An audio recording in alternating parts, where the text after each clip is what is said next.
Hello everybody, welcome back. I'm the Strategy Professor, and today we're going to be doing the patch notes video.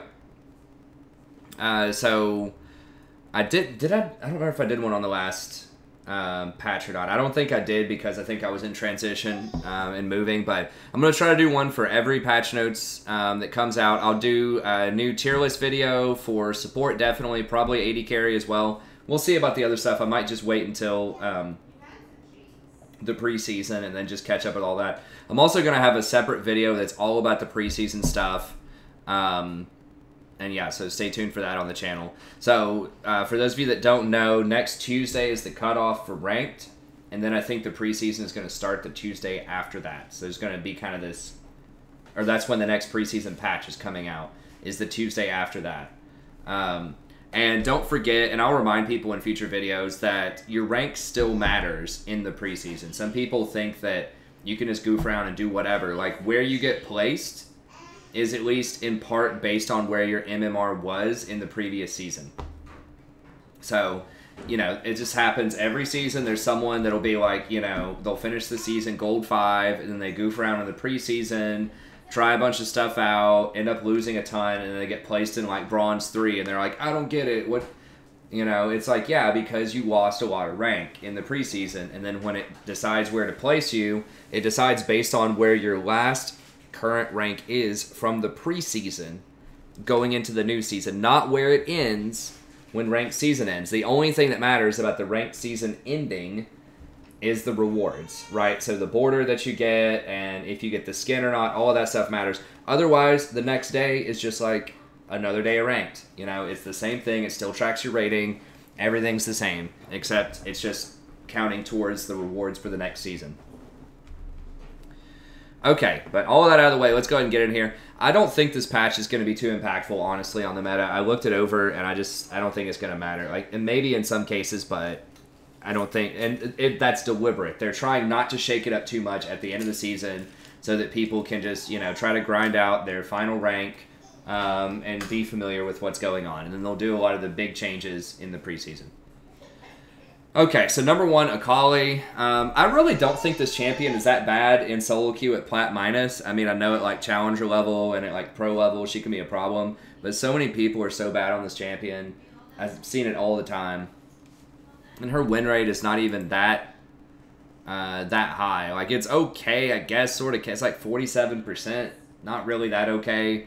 I mean, percentages aren't everything, of course, but in general, unless someone's really good on this champion, then she's killable, right? And I know it's annoying. I know she has a shroud mechanic. She can do a lot of damage, but if you do get a hold of her, you can kill her. So she's good, but is she that much better than something like a Leblanc or an Irelia or a Jax or any number of these other like really high damage, high threat champions?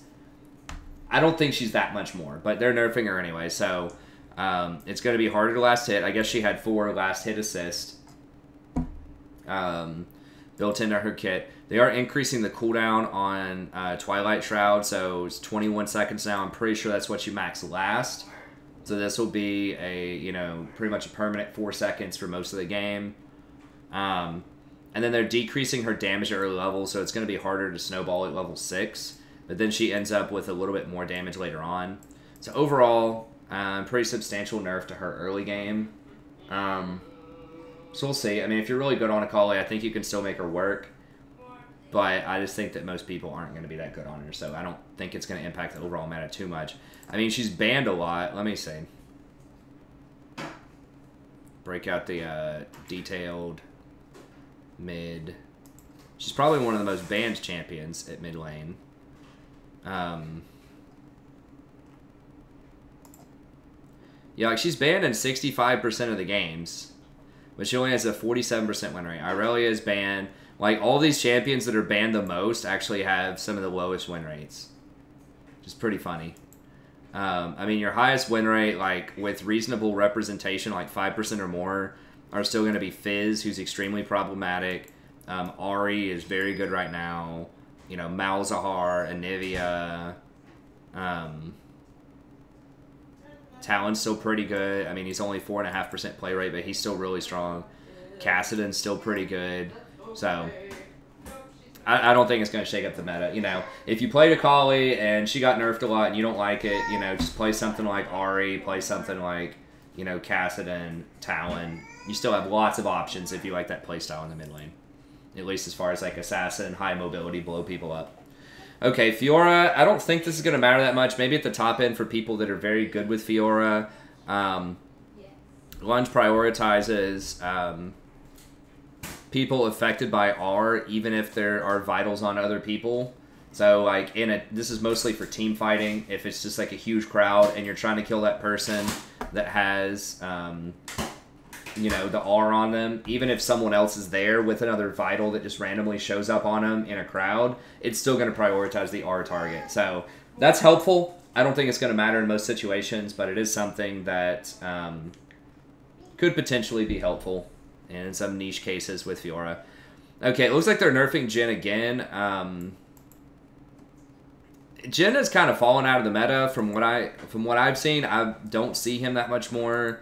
They already nerfed his interaction with Hail of Blades a few patches ago. So, I mean, he's still fairly popular. Maybe I just haven't seen him. You know, he's like the 4th most popular. He's still 51.6%. So, you know, I guess that's fine. I'd rather see Lucian get a couple of hits on him. I think Lucian's ridiculous right now, but either way. So the movement speed bonus is based on his most recent crit, not the first crit if he changed them together. And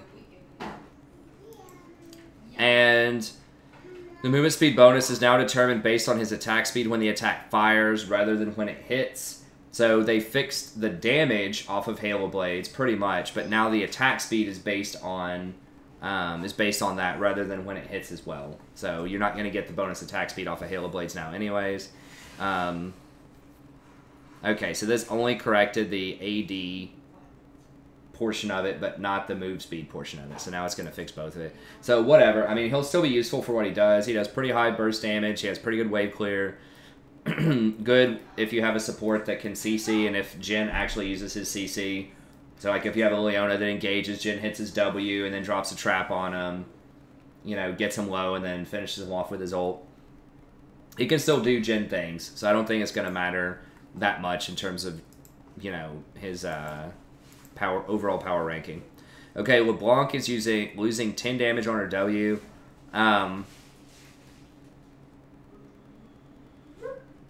Yeah, I was about to say, I mean, this is pretty small. A way to load into game with a significant amount of magic resist. Spoilers. Okay.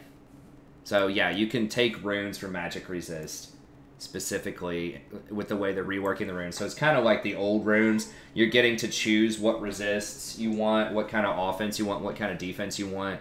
So in that sense, it's like kind of the old runes, but then you still have your keystones and some other runes. So I don't think that, but you can do that against any mage. That's the thing, is like you can take that against Fizz, you can take that against Kassadin, right? But LeBlanc specifically is too powerful because she has too many jumps. You should not be able to mimic your W. That's what I think. Or you should only be able to return to like one of the mimic, like, I just think you shouldn't be able to mimic W, period. I mean, I think they should balance around that. Because I think that 2 jumps plus a chain is just too much. Especially when you can jump back immediately after you miss, you know. Or there should be a delay. Like, if you go in, if you use a Mimic W, you shouldn't be able to jump back for, like, 3 seconds or something like that. Like, there should either be a delay, or you shouldn't be able to Mimic W, period. And I think that would fix her. Like, 1 W jump and then hit your chains, okay. But, like, the double jump plus chains, like, right in the face... And if you hit them, they're, like, dead. If you don't hit them, it doesn't matter. You just go back to where you were. It's just too strong. Like, yes, there are champions like Malzahar who can, like, point-click CC or maybe a Fiddlestick Sphere. But you have to be really, really quick, and it's only very, very specific champs that can do that type of thing. So I think they need to limit her mobility. So let her blow people up. Just let her get punished if she screws up and misses her chains. I think that's how it should go. But... anyways, minimal damage here. This does affect her wave clear, because usually she'll use Mimic's W to wave clear as well. But I still think she'll probably be strong. She probably doesn't have a super high win rate. Because she is on the hard side to play. The same thing with Akali. That's why, you know, to some extent, I think that, you know, if you're... I guess she has a 50.5%. She is banned a lot. But I just think that Akali's a little bit easier to get a hold of than Leblanc in the end. So, I don't know. But whatever. They nerfed her a little bit. I'm okay with it. I just think it should be more, and I think it should be a nerf to her mobility. Okay. Maokai, I don't think this is going to matter. They are giving him 1% more damage at rank 1 of his E. This will actually help out either top Maokai or jungle Maokai. If there are like good tank rune changes in the preseason, maybe, but right now tanks are awful in a lot of scenarios in the top lane and in the jungle. Like, you just have tank supports sort of as your only engage. Then every other lane is a carry. So that's kind of a problem, but this will give him a little bit more damage for the tank version, and it lowers the cooldown a little bit. But it's not going to bring him back, honestly. Especially not as support. I had people asking me about Maokai support. There was a very, very small window of time where Maokai support was good, but that was before they nerfed him into the dirt. That was, I think, last year, around like the spring, like March or so. So probably like 7, I don't know, 7-3, 7-5 or so. And then later on in that season, they ended up nerfing him. So they nerfed him a lot. Now, the thing that really made him strong was his sapling. I think it was on 7-11 there. They nerfed him a lot. The thing that made him super strong was the sapling just did an absurd amount of damage. Mana cost increase, base damage reduced by a lot, and the ratio was increased a little bit. Like, they changed him a ton last season. It's like reading a novel to go through and see all of the changes they did to him. Look at that. That one ability was changed to have like 12 different like modifications to it. One ability on one patch. So yeah, they had a super close eye on him before, and this isn't going to undo a lot of the damage they did to him. The main problem with Maokai as sort of a tank in the bot lane... Hi, what are you doing? What are you doing, Rory?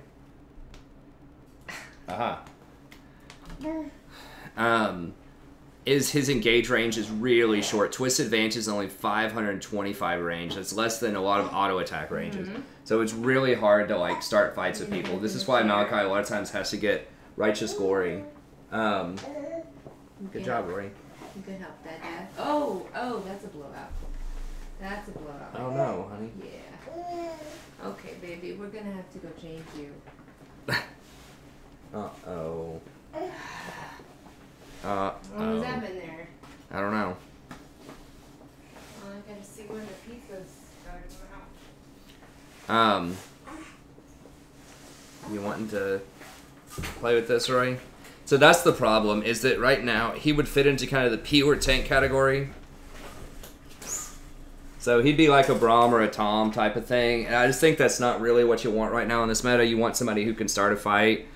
And his cooldowns are pretty long. I mean, his Bramble Smash is okay. Like, he's decent. It's just like, it's just not quite enough. You know, if you want that type of effect, like a pure, you know, team fighter tank, I'd rather just have Braum. Even Nautilus. He's okay. He just, like, the thing that made him unique and special was he was a tank who had really high magic damage when his saplings were very strong. That was what made him distinct. That's why some people would pick him. You could throw like 3 saplings and have them sit in a bush. And then if you baited their team into the bush, then people would just get like one-shotted. Now, yeah, they have buffed Leandries. So that, they have buffed Leandries, so that is nice on him, but he's not tanky enough to go full AP, and he just doesn't do enough damage if you go tank in order to make him something that would be worth taking over like a Braum or a Nautilus. He has interesting abilities, but I just don't think he's powerful enough. I mean, I'll have to check it out and see. Like, he would be pretty good with something like a good job, Rory.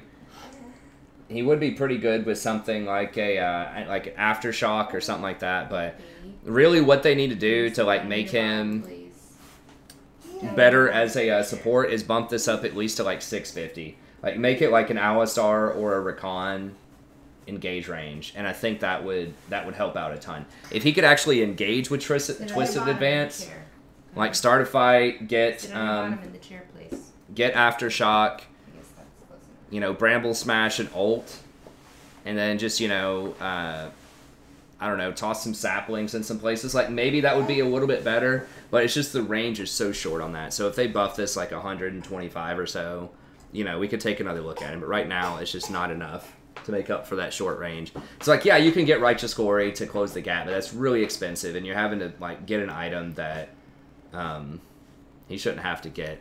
Like you can start a fight with Nature's Grasp if you want to, but I don't know. I just don't think he's like, it's not like he's terrible. It's just that he's kind of outshined by other options right now, and I think that'll continue to be the case. So nice buff, just not enough. That's right. Extra base attack.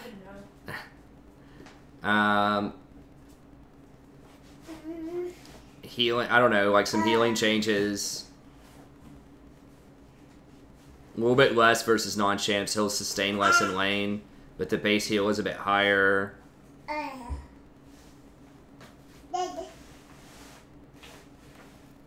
Right, Rory? I don't know. I think Nunu's still going to continue to be bad. I just don't think that utility junglers like the Nunu and the Ivern are really going to be top-notch right now. I mean, Ivern, like, I have seen some decent Iverns in games. Like, you can win with Nunu. I just think that you're working uphill. Like, just play Graves, you know. I don't recommend playing Jhin. I know Zin's really popular. But, like, Graves, Talia, Camille's still really good, Jax. Even Kane's okay. Kindred's still pretty good. Nocturne's very good. I love Nocturne right now. I think they're just, like, you'll see almost all of these champs that have kind of the higher win rates. And if they have, like, a 5% play rate or more, most of these are going to be, right, Rory? High damage champs, right? Like, Ivern's sneaking in there, and I'll have to investigate. I'll have to do some research and see sort of what's up with that. Rammus is sneaking in there as sort of a specific counterpick to a lot of AD that's really popular right now. Right, Rory?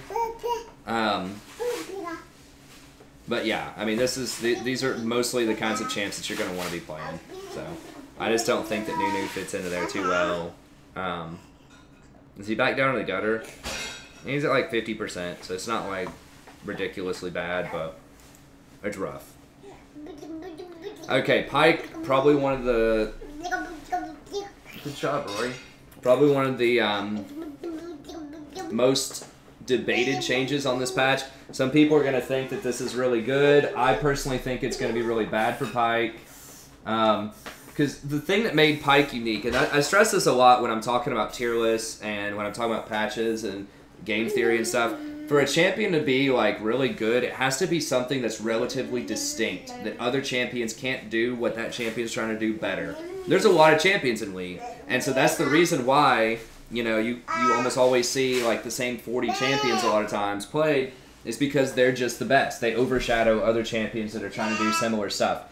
Like, they're all unique in some respects, but, you know, a lot of them are sort of competing for the same type of role, right, on a team.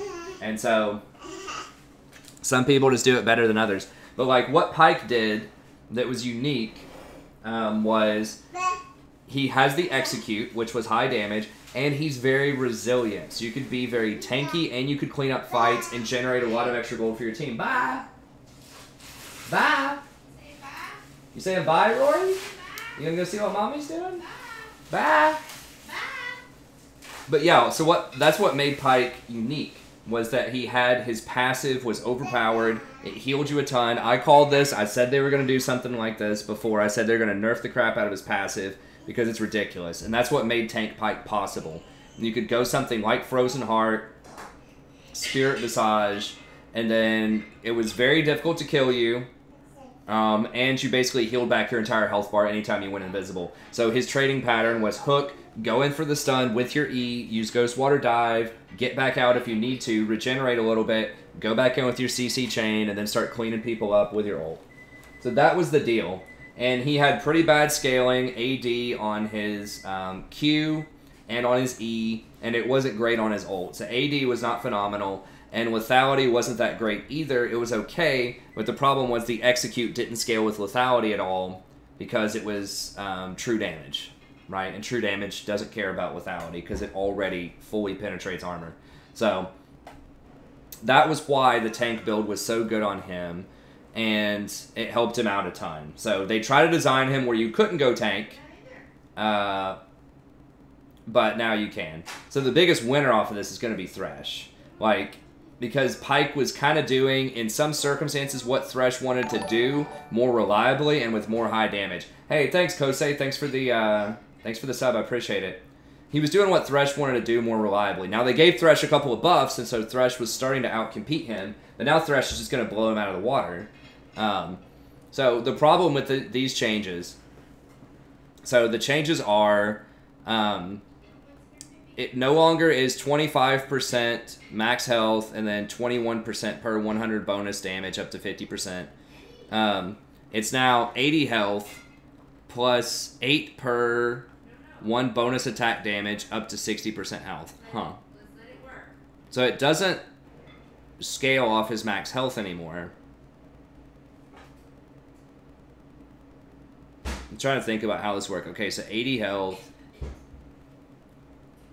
So if you have like 500 health at level 1,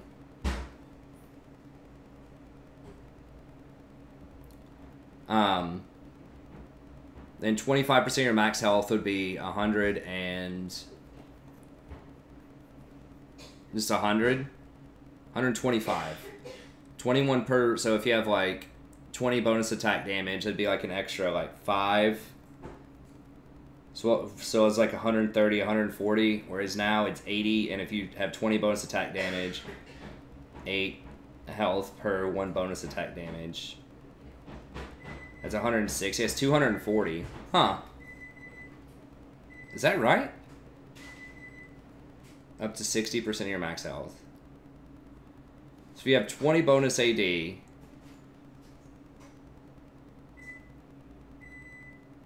that would be 106, 240 health healed. Okay, versus if you have 1,000 health, that'd be 250, plus a little bit of extra bonus attack damage. Huh. If you have 100 bonus attack damage, which I guess, it's not too hard to get to that, right? If you have 100 bonus attack damage, that would just be like runes plus... maybe like Ghost Blade and a couple of long swords or something like that.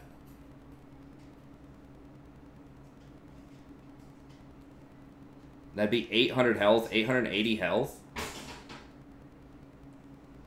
Is that what I'm seeing? 8 health per 1 bonus attack damage. Wow, actually that could be pretty disgusting on his passive. Is that really the number they're going with?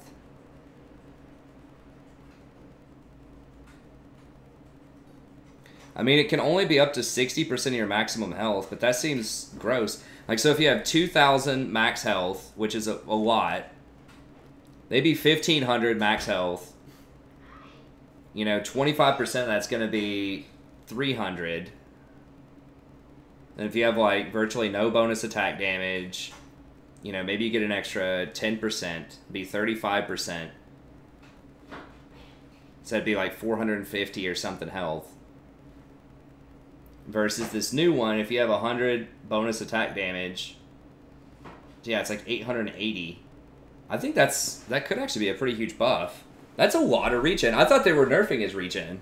But these numbers, I don't remember if this is what we saw on the surrender at 20. Those numbers look pretty absurd.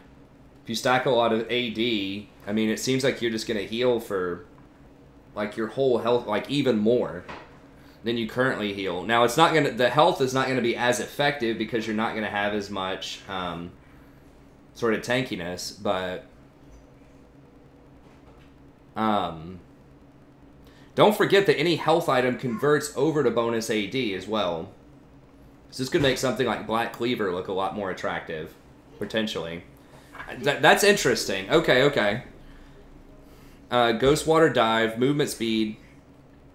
Now 40%, you max this last, but every point of lethality gives you 1.5% extra. So if you have 20 lethality off of like a Ghost Blade, it's 30%.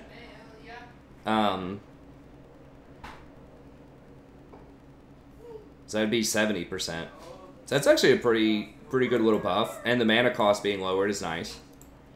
And Phantom Undertow, every 10 lethality. So if you have like 40 off of double lethality items, if you have 40, it'd be plus 0.4. So eventually that'd be 1.1. I guess the damage will change a little bit. 40%. Like, what's the point in leveling either one of these up then? I guess this one deals more damage. I guess this one maybe lasts longer. I don't know. Okay, and then this one, execute threshold and damage done if the target isn't within increase by 1.5 per 1 lethality. So that's not too insane. But it also has an AD ratio. It doesn't say it removed the AD. I thought in the patch, in the surrender at 20, it said it removed the AD ratio. But now it looks like it gets the AD ratio, which I think was a 0.6 plus lethality scaling. So if you have 40 lethality, it's 60 extra damage. I mean, we'll have to see how it goes. This is actually a little bit better than I thought it was going to be. So the problem with, like, damage Pyke is that he's squishy, right? So you have to get in close to get your stun, and you have to line it up, and people can CC and blow you up when that happens. Like, that's obviously a huge issue. But now I guess if you can find a way to get AD, or like health plus armor, something like maybe a Randuin's or something would be alright. I don't know. I'll have to like go through and math all this out again and see when I do the tier list for supports. But more healing, but you're going to be squishier overall. Blueberry box. Is that right, Rory? Oh, did you feed her all the rest of the blueberries? Yeah, there weren't that many. Oh, no. So we'll see. We'll see. I'm going to have to see it in action. I feel like it's not going to be as good because I think he's going to be too squishy and that things like Thresh and Nautilus and Leona and a lot of that stuff is just going to blow him up. Please. Do what? Told her to sit down, please. No, she doesn't do that.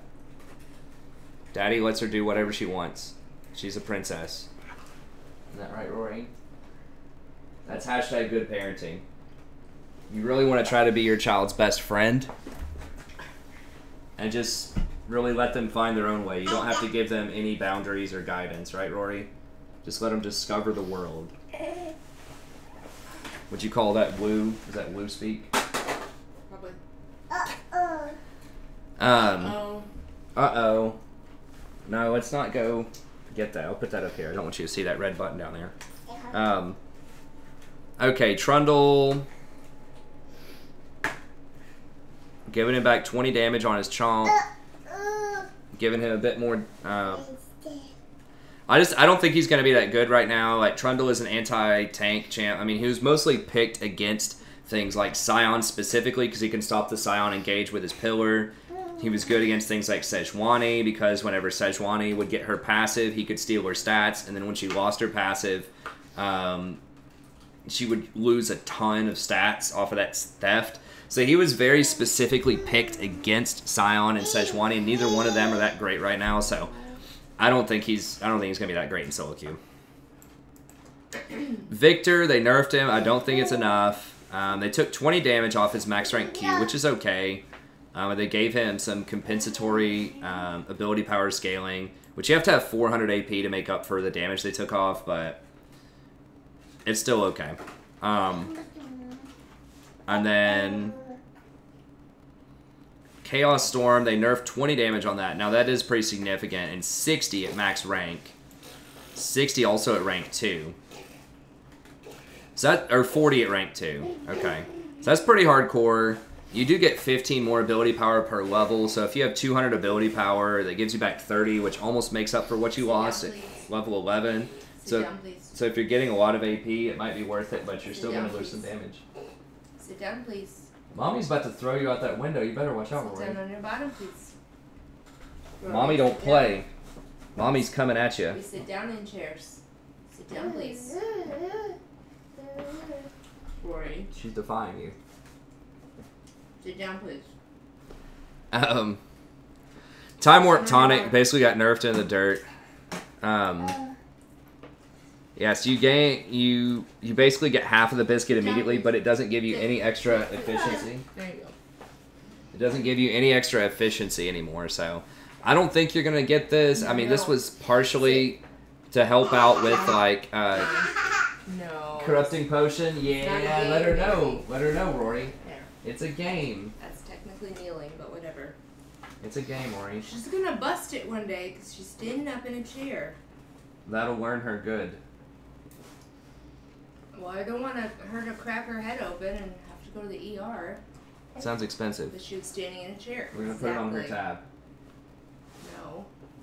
But yeah, so Time Warp Tonic. So they had to do something to fix this because people were getting, some people were getting Corrupting Potion and then going Time Warp Tonic and then getting like a Dark Seal somewhere in there. It just made some champions like just gave them a free laning phase because that not only gives you more mana and MP off of that, but it also gives you a longer window to apply that extra damage off a Corrupting Potion. So this was really abusive with a lot of champs with Corrupting Potion, gave them a free laning phase, allowed them to be aggressive, especially champions like GP, who couldn't really be that aggressive before then.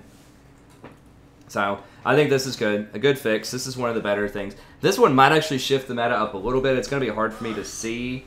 I don't think at most levels of play, like Platinum and lower, but like Challenger or Pro level play, it might shift the meta around.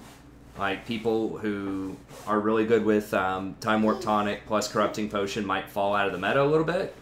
But I don't know how impactful that's going to be. Because there are still other options, obviously. You can just go with like the classic Doran's Ring opener, or you could go with, you could still just go with Corrupting Potion anyways. I guess you do get half of its health and mana right away, so that is useful like for all in, so it's not like completely like a waste.